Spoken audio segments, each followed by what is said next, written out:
다니엘과 그의 세 친구들은 주님 오시기 전 605년에 바벨론의 포로로 끌려갔습니다.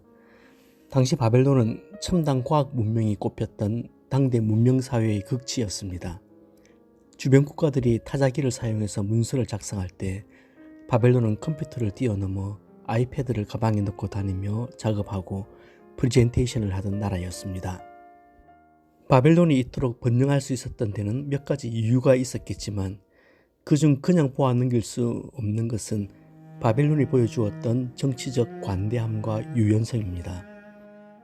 바벨론은 주변 나라들을 정복한 다음에 그곳에서 육체적으로, 지성적으로 또 사회적으로 뛰어난 우량품들을 선별해서 자국으로 끌고 갑니다.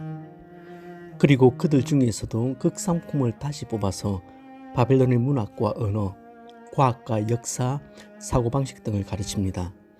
창시 개명도 시키죠. 심지어는 왕이 먹는 식탁에 그들을 초대하여 최고의 셰프들이 요리한 식사로 그들을 회유합니다.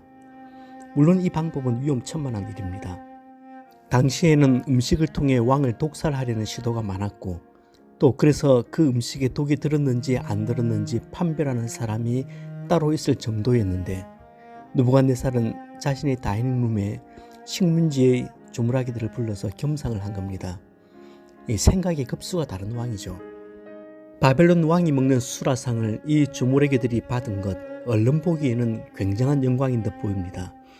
하지만 거기엔 느부갓네살 왕의 무서운 노림수가 숨어 있었습니다. 왕의 노림수는 3년의 합숙훈련 과정을 통하여 선별된 우량 종자들을 완전히 바벨론 사람으로 동화시킨다는 것이었습니다. 오늘날 사탄도 동일한 소망과 기대를 가지고 오래전 느부갓네살 왕이 사용했던 이 전술을 사용하여 신앙인들을 유혹합니다. 세상의 붕어빵 찍어내기 작전을 통해서 성도로서의 능력도 기쁨도 또 증거도 다 잃어버리고 하나님 없는 사람과 아무런 차이 없는 신앙인들을 만들려는 겁니다. 안타깝게도 성도들이 그것을 간파하지 못하고 사탄의 전술에 넘어갑니다.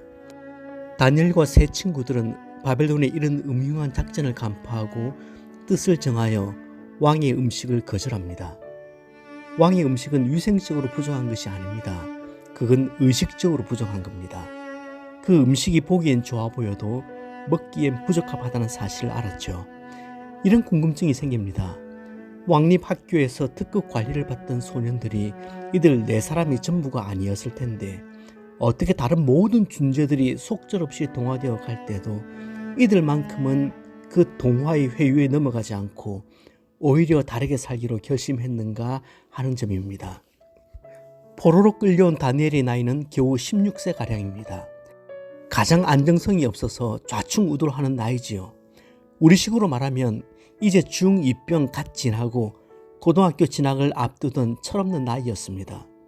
물론 당시의 아이들이 지금 아이들보다는 아무래도 정신연령이 조금 더 높았을 겁니다. 그렇다 해도 그들은 그야말로 살 얼음판을 걷는 사춘기의 청소년들입니다. 또한 일개 포로의 입장에서 왕이 하사하는 음식을 거절하겠다는 것은 그게 말처럼 쉬운 게 아닙니다. 국비 장학생으로 뽑혀서 왕립학교에서의 3년 교육이 끝나면 모든 사람들이 부러워하던 바벨론 주민등록증을 받을 수 있고 왕궁 관료가 되어 평생 직장을 보장받는 정말 엄청난 행운을 거머쥐는 겁니다. 그런데 그걸 냅다 걷어차버린다? 이거 정신줄 완전히 놓은 거 아닙니까? 남들 모두 촉촉한 함박 스테이크를 자르는 식탁에서 상추에 쌈만 싸먹을 때 오는 이질감과 따가운 눈총을 감수하는 것도 대단한 용기가 필요했습니다. 환관장이 너네들 제발 그렇게는 하지 말아라. 너희 얼굴색이 초췌하면 직무유기로 내 목이 위험하다고 호소할 때 그걸 눈앞에서 거절하는 것도 쉽지 않았을 겁니다. 하지만 세계 제국의 1번지에서 그들은 모양새가 반듯하고 색깔이 확실하고 맛이 선명한 하나님의 사람으로 살면서 모든 바벨론 사람들의 눈에 살아계신 하나님을 보여주었습니다. 나라 빼앗긴 그들의 이름과 복장은 바꿀 수 있었겠지만 그들 속에 꿈틀대던 하나님 의식만큼은 바꿀 수 없었던 겁니다. 여러분, 우리가 이렇게 다르게 사는 삶을 추구하고 우리 자녀들에게도 다르게 사는 법을 가르쳐야 하겠습니다. 어떻게 해요? 간략하게 두 가지만 말씀드리겠습니다. 첫째, 다르게 사는 삶을 연습하셔야 합니다. 다윗이 골리앗을 향해 돌을 던졌을 때 아무렇게나 던져도 맞았을 것이다. 천만에요. 어렸을 때부터 호시탐탐 양들을 노리는 이리와 곰을 잡기 위해 수만 번의 연습을 했을 겁니다. 손에 물집이 잡히고 낙고를 반복하며 모든 손가락에 굳은 살이 배기까지 물매를 돌리고 또 돌렸을 겁니다. 형님들이 그늘에 앉아 포크판을 버리고 고수도판을 버려서 무료함을 잊고 있을 때도 다윗의 물매질은 쉬지 않았을 겁니다. 그 연습이 골리앗을 넘어뜨린 것입니다. 벼랑간 성자가 되는 법은 없습니다. 오늘 내가 하는 크고 작은 경건의 연습은 어느 날 예스라고 말해야 할 때 예스라고 말하고 노라고 말해야 할 때 아니오라고 소리칠 수 있는 미끄럼이 됩니다. 다니엘과 세 친구들이 어느 한순간 은혜 받고 세계 최고의 나라 황관장 앞에서, 심지어는 왕 앞에서 노라고 소신을 밝힌 것은 아닙니다. 신앙인으로서 그 신분과 정체성을 망각하지 않고 끊임없이 다르게 살려는 신앙의 연습이 있었기 때문에 가능했을 겁니다. 직장에서, 사업체에서, 학교에서 오늘 작지만 다르게 사는 법을 연습해야 합니다. 그 반복되는 연습이 습관이 되도록 다르게 살아야 합니다. 남들이 다 하니까, 김집사도 하니까, 그것이 우리 삶의 기준점이 아니라 하나님이 말씀하시니까 이것이 우리 삶의 법칙이 되고 원리가 되고 기준이 되도록 우리 다르게 사는 연습을 하십시다. 둘째, 일관성 있게 다르게 살아야 합니다. 바벨론 120도를 주관하는 3명의 총리를 세울 때 다리오 왕은 다니엘을 그 3인방 중에 한 사람으로 세웠습니다. 그야말로 실세 중에 실세가 된 거죠. 본토 출신 관리 입장에선 이게 말이 안 되는 얘기입니다. 그래서 어떻게 하면 다니엘을 죽여버릴 수 있을까? 그 궁리만 합니다. 그래서 몰래 카메라와 도청기구를 사무실과 화장실에, 식당과 침실에, 다니엘이 동선이 그려지는 곳이면 없는 것 없이 설치합니다. 그것도 모자라서 1급 흥신소에 의뢰해서 다니엘을 추락시킬 건수만 이잡듯 찾고 있습니다. 다니엘의 파일박스, 서랍, 심지어는 사무실 쓰레기통까지 뒤지면서 허점을 노립니다. 그러나 다니엘에게서 아무런 허물도 찾지 못했다고 합니다. 앞뒤가 똑같았다는 말입니다. 한결같았다는 말이고 구린내가 나지 않았다는 말입니다. 캥기는 구석이 없었다는 말이죠. 어디 그뿐입니까? 섬김도 한결같았습니다. 다니엘은 느부갓네살 왕, 벨사살 왕, 다리오 왕 3명의 왕을 섬겼습니다.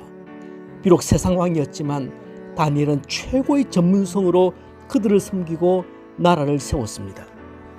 여러분, 다니엘이 공직사회에서 얼마나 있었는지 아십니까? 자그마치 60년 이상이나 있었습니다. 지금으로 생각해 보세요. 이명박 대통령, 박근혜 대통령, 문재인 대통령을 바로 곁에서 측근으로 보자는 사람이 있습니까? 한 명도 없어요. 최고 권력자들은 정권이 바뀌면 다들 자기 사람으로 교체를 해버립니다. 특별히 서열 1, 2, 3위는 완전히 자기 수족들로 채워냈습니다. 사실 우리나라를 한번 보세요. 5년만 공직에 몸담으면 그 주위가 다 썩어버립니다. 그러니까 5년을 채 못 버팁니다. 얼마나 강요들이 자주 바뀌는지. 바벨론이라는 나라는 세계 최강대국입니다. 그렇다 보니 그 안에서 일어나는 정치적인 암투들 장난 아니었을 겁니다. 다니엘의 견제 세력도 많고 정적도 많았겠죠. 건수만 잡히면 내려앉히겠다고 이를 갈고 있었던 사람들이 셀 수 없을 정도였을 겁니다. 그렇게 정적이 많던 시대에 60년을 한결같이 깨끗하게 3명의 왕을 섬길 수 있었다는 것은 이건 정말 대단한 거죠. 왕조가 바뀌어도 왕의 인사 차트 첫 페이지에는 언제나 다니엘이 있었습니다. 그러니 그가 그토록 사랑했던 하나님을 향해서는 두말할 것도 없겠죠. 16세 때도, 40대에도, 60대에도, 그리고 80세에도 하나님을 향한 다니엘의 마음은 변함없이 한결같았습니다. 왕의 음식을 거절하던 햇병아리 시절에도 하나님의 사람으로서의 정체성이 분명했습니다. 사자굴에 던져질 위기가 닥쳤을 때도 그의 신앙 색깔에는 변함이 없었습니다. 주위 환경 때문에 탈색되지 않았고 변색되지도 않았습니다. 일관성이 있었다는 말입니다. 여러분, 하나님의 백성으로 살아간다는 것은 다른 공간에서 살아가는 것 아닙니다. 세상 가운데 살아가면서 다르게 살아가는 겁니다. 남들과 같은 공간을 살아가되 뜻을 정하여 다른 삶을 살아야 합니다. 그래서 하나님이 기뻐하실 일에는 언제라도 예스를, 하나님이 기뻐하지 않으실 일에는 노를 외칠 수 있는 믿음의 소신과 용기를 가지시길 바랍니다.